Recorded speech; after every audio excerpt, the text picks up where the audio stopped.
Olá, estamos aqui para mais um vídeo mensal do nosso Fiagro EGAF11 ou EGAF11. O vídeo desse mês é sobre os acontecimentos de março. Eu sou o Bruno Lund, diretor da Ecogestão de Ativos, e aqui comigo, Antônio da Luz, economista-chefe da Ecogestão de Ativos. Bem-vindo, Antônio. Obrigado, Bruno. Que bom estar contigo, que bom estar com todos os nossos investidores. E eu quero começar, Bruno, com os rendimentos desse mês que foram pagos e para logo a gente começar a falar sobre performance, porque esse mês, o mês de março, foi um mês de alta performance no secundário. Mas vamos antes falar de rendimentos. Como é que foram os rendimentos do mês, Bruno? Sem dúvida, Antônio. Bom, os rendimentos desse mês foi de R$ 1,22. Aí você me fala, pô, R$ 1,22, o mês anterior tinha sido R$ 1,26. Por que caiu esse mês? Se você lembrar, o carnaval foi no início do mês de março. Então, basicamente, a gente ficou em feriado praticamente até o dia 4.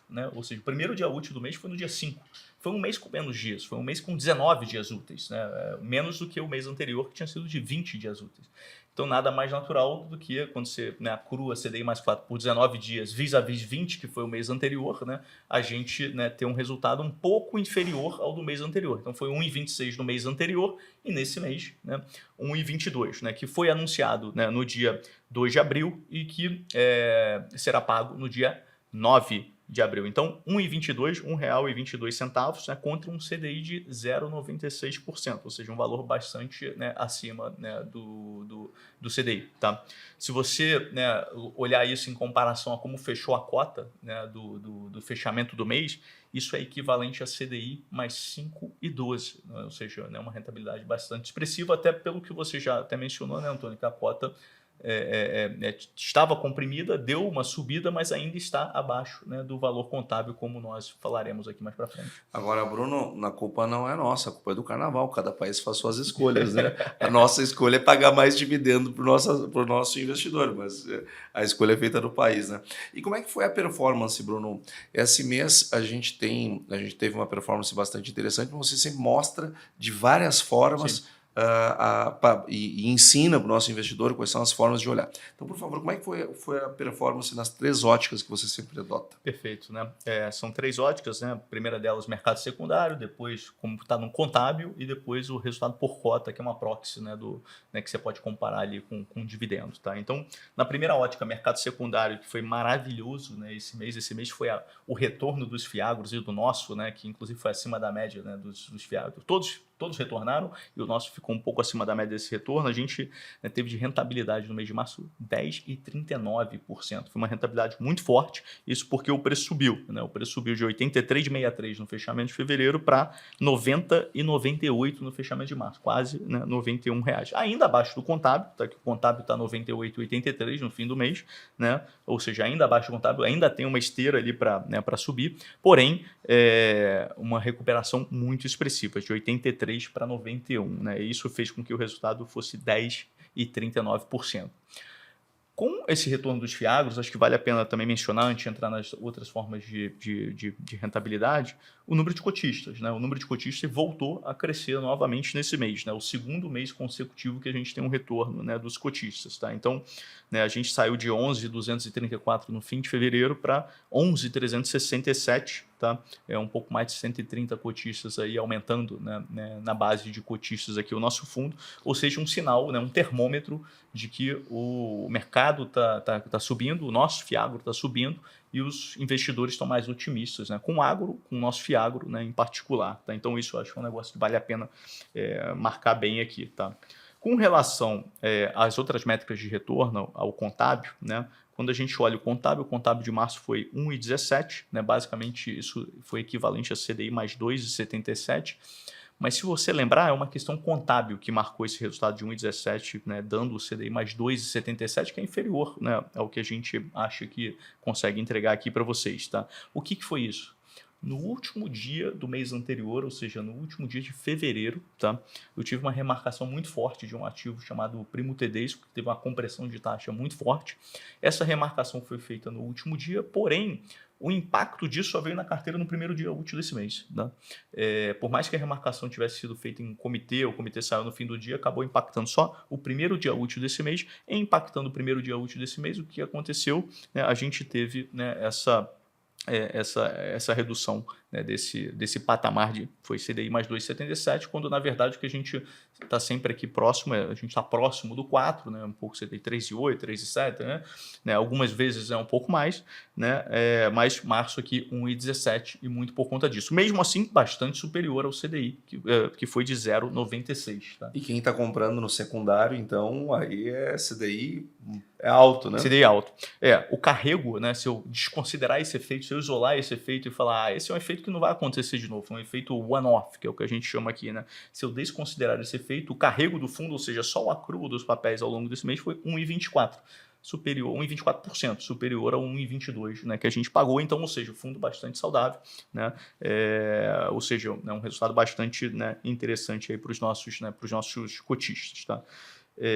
No ano, estamos com 4,24, lembrando que isso tudo é líquido, equivalente a CDI mais 5,10, porque eu tinha tido essa reprecificação, né, no mês anterior, né, então ainda estou, né, CDI mais 5,10 com uma margem bastante, né, boa, tá? E quando a gente pega, né, desde o início, a gente está com CDI mais 5,77, né, a gente teve primeiros anos ali de excelentes resultados ali, né? Hoje, se eu pegar o fundo, né, desde o início até hoje, foi 74,58, equivalente a CDI mais 5,77, né, números bastante, né, interessantes. E a última métrica que eu gosto de falar aqui para os nossos investidores é o resultado por cota, que esse mês, né, foi de 1,14. Né, paguei 1,22, porém o resultado por cota foi de 1,14, de novo, não limpo por aquele efeito que eu falei para vocês. Né? Se eu tivesse limpado por efeito que eu falei para vocês, o resultado teria sido 1,22, exatamente igual, né, ao pagamento que a gente fez aqui de rendimento. Tá? Com isso, né, dado esse impacto, né, o retido vai de 50 para 42 centavos, ou seja, ainda tem uma boa gordura aqui, né, para fazer frente a pagamentos para vocês em meses que a gente tem esses impactos, né, eventualmente em precificação, esses impactos um pouco mais para baixo. Porém, outros meses que a gente tem impactos mais altos, a gente acaba engordando, tá, esse resultado, né, retido. Então, esses são, né, as três formas de marcar resultado profundo que eu gosto sempre de falar para os nossos cotistas. E por último, para fechar, falar de liquidez. Né? A liquidez voltou, né? Então, segundo mês consecutivo que a gente opera acima dos R$800 mil. Fechamos, né, nos últimos 30 dias, a média diária dos últimos 30 dias, com uma liquidez de R$820 mil dia. Tá?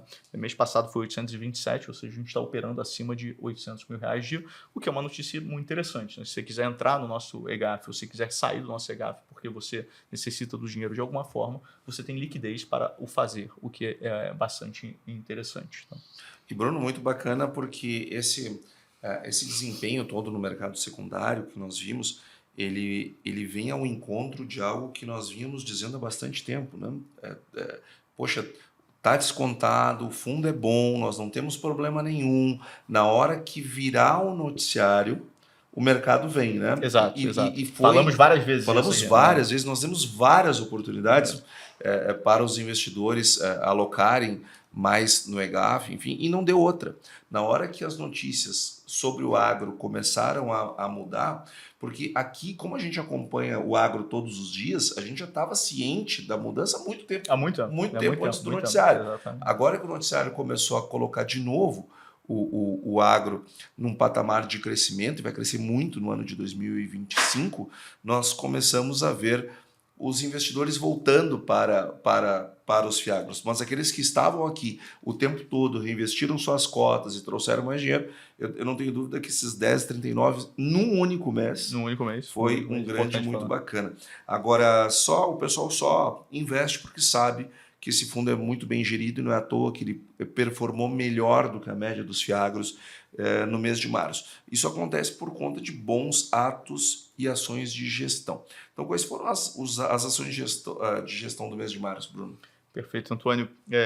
Então, vamos lá. No mês de março foi um mês em que, basicamente, a gente fez algumas compras e algumas vendas aqui. Eu fiz uma venda que me permitiu fazer novas compras, né? Então, Basicamente, eu vendi 2 papéis, um papel chamado Panorama, tá? É um papel curto, de curto prazo, que ele amortizaria agora quase que integralmente agora em setembro, tá? E aí eu tive uma oportunidade interessante de fazer a venda desse papel e abrir caixa para comprar um outro papel, tá? Inclusive, se vocês se recordarem, eu tinha comprado esse papel porque, né, o fluxo de caixa dele estaria muito, né, próximo e estrito com o que a gente ia pagar de rendimento para vocês ali no futuro. Então, esse papel pagaria e eu teria condições de engordar o caixa, ou seja, era uma gestão de caixa que a gente vinha fazendo, né?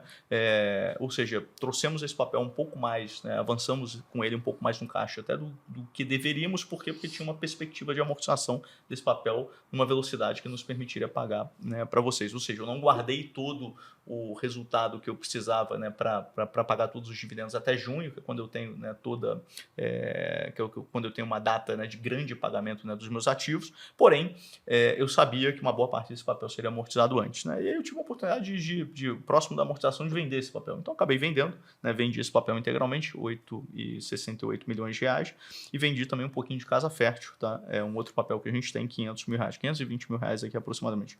Com isso, né, com caixa que eu recebi um pedaço, eu tive que guardar para pagar os rendimentos para vocês, né? Que era o que eu tinha mencionado, né, no vídeo anterior, tá? E o pedaço que sobrou, a parcela remanescente, né, do que eu não precisei guardar para pagar, ou seja, a parte disponível, né, que eu ainda posso alugar, eu aloquei num papel que é uma companhia chamada Supply, é a quarta emissão aqui dessa companhia, né, Supply 4, tá? Basicamente 3,4, né, milhões de reais. Tá? Então, um papel a CDI mais 5,25, acima da média dos ativos do fundo, ou seja, aumentando na média, né, ligeiramente, marginalmente, ali, a taxa dos ativos-alvo aqui do fundo. Tá? Então, de compras e vendas, né, foi isso. Tá? Com relação a pagamento de juros e recebimentos, né, nós recebemos exatamente o que a gente esperava, né, receber, ou seja, zero inadimplência, né, 100% de adimplência, zero inadimplência, isso é importante. Tá? Março é um mês, né, de novo, né, módico, é um mês que a gente não recebe, né, tantos, né, recebimentos assim, né, tantos juros. Tá? Foram 4 eventos, né, que aconteceram, né, que somaram basicamente 22 centavos ali por cota, ou 690 mil reais, bem inferior a 1,22 que eu paguei para vocês. De novo, a importância, né, eu preciso guardar esse R$1, ou seja, essa diferença, foi o 22 que eu recebi, esse R$1, eu preciso guardar aqui exatamente para conseguir pagar esse rendimento para vocês. É uma gestão de caixa aqui que a gente faz, né? Então, é super importante para a gente, né, não estressar as empresas do agro, manter o ciclo operacional delas, fazer com que elas, né, me paguem no melhor momento de caixa delas, porque com isso a chance de uma inadimplência é muito reduzida. Né? Se eu estou pedindo para ela me pagar um juros de um papel exatamente, né, quando o ciclo operacional dela o permite, né, é o que a gente deveria fazer, né, é o que, né, uma boa gestão, né, uma boa estruturação de papéis faz, e é isso que a gente, né, mantém aqui, né, dentro do fundo. Tá? Então, do ponto de vista, né, de vendas e compras e juros, basicamente, tá, essas foram as ações. Tá? Com isso, tá, a gente termina com 31 papéis, tá? Então continua bastante, né, bastante pulverizado. Bastante pulverização. Tá? Esses papéis têm excesso de colateral, tá? Pelo menos 110% de excesso de colateral. Em sua grande maioria, 86% do fundo, né, que é cota sênior, né, eu tenho ali, né, pelo menos ali 25 a 30% de subordinação, majoritariamente 30%, um outro papel 25%, tá? Ou seja, que são os 3 grandes pilares que eu sempre faço aqui, né? Falo aqui, subordinação, excesso de colateral e pulverização. Tá? Só que a pulverização vai muito além dos papéis, né, Antônio? Como eu já mencionei aqui nos vídeos, não são só os 31 papéis, mas eu tenho debaixo de todos os papéis que estão no fundo 35 mil produtores aqui, né, emitindo recebíveis para essas revendas e trazendo como garantia para essas operações. Então, a pulverização é muito além dos 31 papéis. Eu tenho mais de 35 mil produtores aqui debaixo, né, de todos esses créditos. Espalhados pelo país. Né? Espalhados pelo país, ou seja, isso é que faz amortizar. Quando uma região eventualmente tem uma quebra de safra e um conjunto de produtores, por estarem localizados naquela região, não paga, né, isso amortiza. Eu tenho a subordinação, eu tenho o excesso de colateral, que quando os dois somados dá em torno de 40%, 50% de gordura, né, esse conjunto de produtores, quando eu tenho quebra, mesmo que sejam quebras agudas, usualmente não costuma chegar nem a 10%. Né? Então, quando eu somo todos esses requisitos, né, todos esses 3 pilares, né, e adiciono a essa, né, principalmente esse pilar da pulverização, acaba que a gente mostra aqui a segurança, né, dessa tese, como eu gosto de afirmar aqui, tá? A gente também é espalhado também por várias regiões, como você mesmo mencionou, são 14, né, regiões do Brasil, tá, né, sendo que a principal é Goiás, que inclusive esse ano vai muito bem, né? Muito Ano bem, passado teve a muito quebra lá, mas esse ano vai muito bem. muito bem. 30% do fundo está em Goiás, né? Eu escuto falar ali da turma da revenda dizendo que o início de colheita, né, em alguns lugares ali, 80 sacas por hectare, 70 Surpreendendo, alto, né? surpreendendo muito positivamente nessa safra. A expectativa Né? já era ótima, só que está vindo Tá melhor ainda, né? melhor ainda, né, Antônio? Então, assim, Goiás é uma concentração do fundo, 30%, e tem sido uma safra, né, excelente. Depois São Paulo, Minas, Mato Grosso do Sul também, que são regiões, né, excelentes, né, em termos de produtividade. Em termos de concentração de papel, né, os meus papéis mais concentrados é Goplan e Nativa, tá? Que são os dois grandes papéis, né? O Goplan com 9,6 e Nativa com 8,6%, né, por cento do PL. Tá? Mas são duas grandes, né? Uma é uma associação de revendas, né, que tem ali 25 revendas de baixo, que a gente tem muito conforto, e são revendas que são acima da média, né, do segmento, né, que é o caso da Goplan, e a Nativa, uma revenda de Goiás, inclusive, né, 8,6%, que a gente tem muito conforto, já fez 4, 5 CRAs aqui com a gente, então a gente está muito, né, próximo ali da gestão, muito próximo dos donos da revenda, entende muito bem o business plan da revenda e tem plena confiança, né, no seu andamento, tá? Por isso que a gente tem esse nível de concentração, tá? Para terminar, Antônio, do ponto de vista de gestão, tá? Nossa carteira hoje, né, o fundo PL, 309,5 milhões de reais, quase 310 milhões, né? Eu estava 98,35% alocado, né, com essas vendas que eu fiz, né? Porque eu estava sobrealocado, né? Eu fui além do que eu podia ir no caixa disponível por uma questão de gestão de caixa, né? Eu fui para 97,66, ou seja, reduzi aí praticamente aí 1%, pouco menos de 1%, tá? Nos ativos, né, alocados. E hoje a gente tem de caixa, fechando o mês, a gente tem de caixa ali 7,9 milhões de reais. Tá? Então, com isso eu termino a parte aqui de alocação, né, e de ações de gestão. E aí queria te passar a palavra, porque a gente está hoje gravando aqui no dia 7 de abril. 7 de abril. Acabamos de passar pelo fatídico, né, dia 2 de abril, há pouco tempo atrás, que foi o dia em que o Trump anunciou as suas tarifas e teve reverberações agravadas, né, no mercado. O dia 2 passou, mas a sangria continua. Mas a sangria continua. Inclusive o nosso, né, Fiagro e todos, né, não só o nosso, né, cedeu um pouquinho também. Né, eu estava olhando agora a cotação, agora há pouco estava 86 e alguns centavos, né, ou seja, mas todos os outros, né, ainda uma excelente oportunidade de compra, né, porque isso aqui, de novo, é efeito manada, é impacto, né, dessas tarifas, né, que o Trump anunciou. Tá? Então o mercado busca flight to quality, acaba saindo de ativos de risco e com isso abre oportunidades em bons ativos tais como o nosso. Isso aconteceu com a indústria como um todo, não foi só no nosso, né, no nosso Fiagro, mas acho que vale a pena marcar bem esse ponto aí do dia 2 de abril, as tarifas do Trump como catalisador aí desse impacto. Tenho certeza que você vai falar disso, né, agora. Então, palavra contigo aí, Antônio. Sem dúvida, Bruno. Realmente a gente está vendo um derretimento nas bolsas e nos mercados de uma maneira geral. E commodities, elas costumam ser bastante penalizadas em momentos como esse.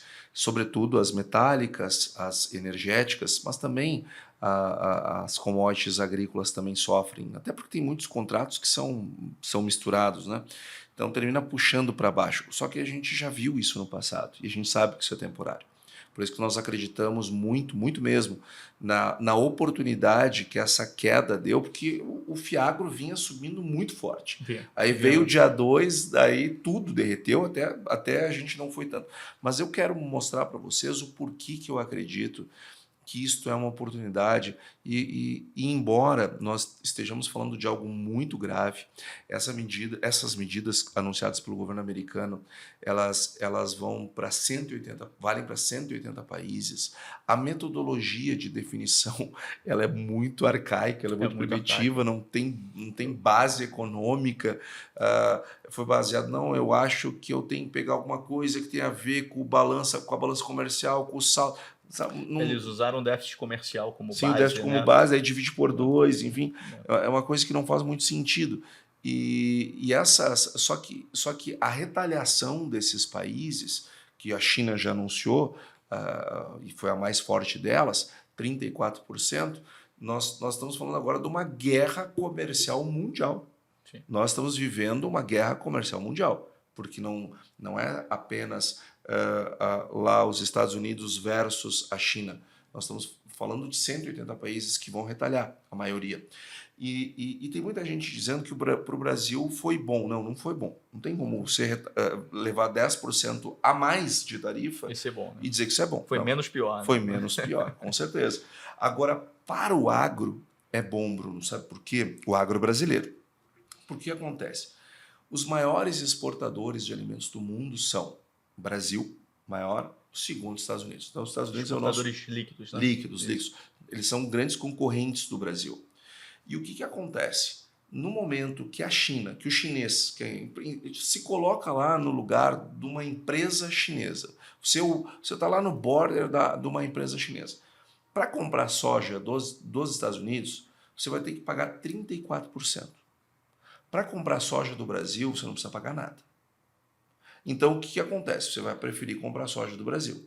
Só que aí o que o americano faz? O americano, não, então eu vou fazer o seguinte, eu vou tirar do meu preço, essa tarifa, vou tirar de mim para eu continuar vendendo para você, porque eu colhi, eu preciso vender agora esse produto.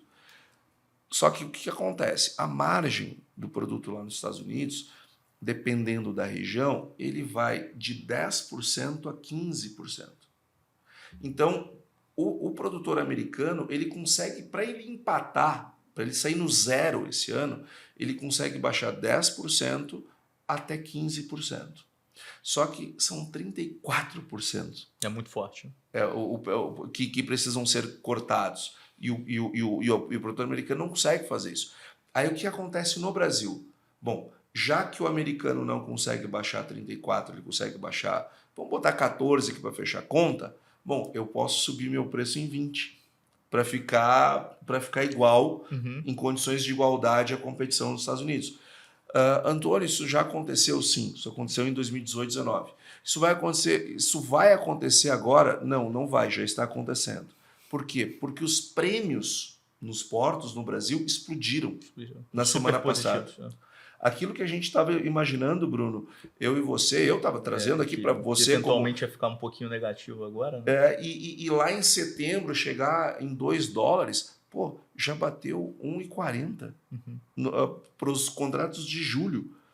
Só para o nosso investidor ter uma ideia, semana passada dobrou os prêmios, que já vinham altos. E no momento da colheita, que geralmente claro, tende a ficar negativo. Lógico, ou seja, os nossos problemas logísticos, o mercado não quis nem saber. Ele deu de orelhas para os nossos problemas logísticos e fez o nosso prêmio dobrar em uma única semana.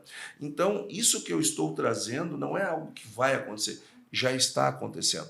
Os preços agrícolas no Brasil começam a subir para justamente ocupar esse espaço que as tarifas impostas aos Estados Unidos